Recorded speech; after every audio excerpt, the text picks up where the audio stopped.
Kepala Balai Besar Teknologi Modifikasi Cuaca BPPT, Tri Handoko Seto mengatakan, polusi udara di Jakarta disebabkan emisi gas buang kendaraan yang terlalu banyak. Untuk itu perlu adanya kebijakan pengurangan kendaraan di ibu kota.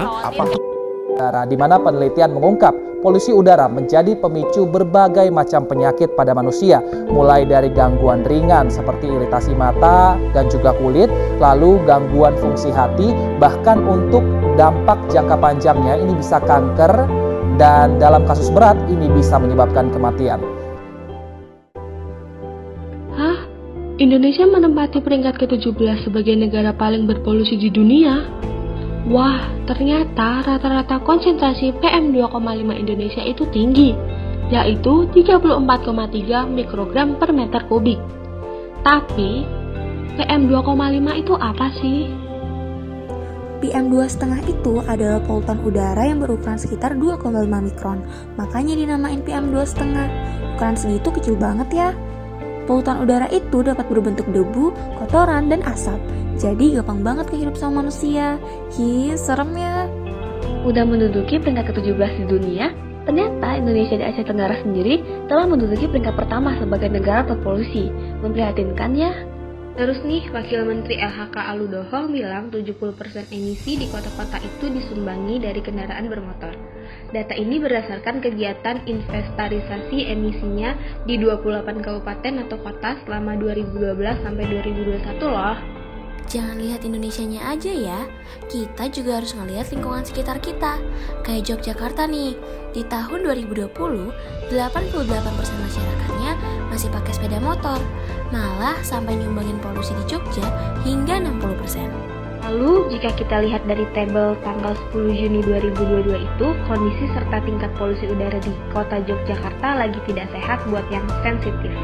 Polusi udara ternyata memiliki banyak dampak untuk kita makhluk hidup loh. Yang pertama, polusi udara dapat menyebabkan terganggunya pernafasan, khususnya yang disebabkan asap kendaraan yang memicu terjadinya kanker paru-paru dan asma. Yang kedua, polusi udara juga mengganggu sistem peredaran darah akibat karbon monoksida, sehingga kadar protein inflamasi dan jumlah kekentalan darah bisa bertambah. Ketiga, polusi udara juga menjadi penyebab pemanasan global yang mengakibatkan suhu udara semakin panas. Terdapat beberapa jenis pencemaran udara yang paling sering kita temukan seperti karbon monoksida, nitrogen oksida, sulfur oksida, ultraviolet oksida, dan partikel.